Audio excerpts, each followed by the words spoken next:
Olivier Carvin, bonjour. Pensez-vous que l'année 2017 soit une année cruciale pour la relance du tourisme français? Tout à fait. Après les attentats que nous avons vécus en novembre 2015 et à Nice en juillet, on s'est rendu compte qu'il y avait une très grosse baisse de la fréquentation, surtout sur Paris, en 2016. Donc on a capitalisé surtout sur le sud, à cause des événements qui se passent en Turquie, en Égypte, en Tunisie. Donc on profite de ces événements indirectement pour que ces gens-là reviennent profiter du soleil dans le sud. Et puis la montagne est une destination qui est en plein boom, parce que c'est un lieu de sérénité, de calme, et les gens ont besoin de se reposer aujourd'hui. Donc le tourisme doit repartir, d'autant que c'est 7,5% du PIB de la France. C'est une activité qui n'est pas assez connue en termes de ressources, industrie, économique. On génère plus d'1 million d'emplois et 250 000 entreprises. On doit absolument relancer cette activité-là en 2017.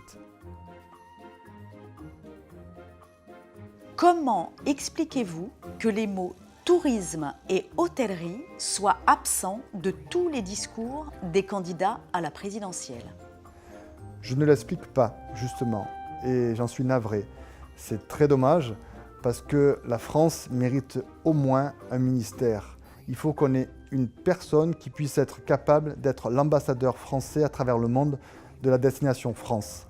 On est le pays au monde où il y a le plus de marques touristiques.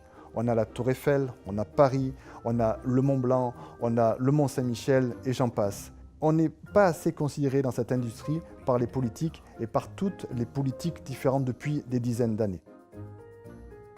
Quelles sont, selon vous, les propositions urgentes que vous souhaiteriez suggérer aux candidats pour dynamiser l'hôtellerie et plus largement le tourisme?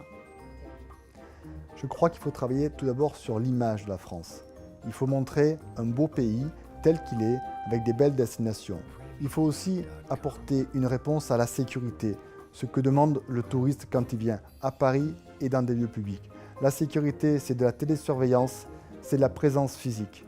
Et il faut qu'on continue aussi et surtout à développer le service hôtelier. On est champion du monde dans la formation, mais on n'est pas au top au niveau des filières. On n'a pas assez de jeunes qui ont envie de rentrer dans ce beau métier. Et donc du coup, on est concurrencé par des pays où la main-d'œuvre est à bas coût, alors qu'on ne devrait pas l'être, et on devrait continuer à capitaliser sur notre force, qui est ne serait-ce que la gastronomie, l'hôtellerie, le tourisme, toutes ces forces-là qui est la richesse de notre pays.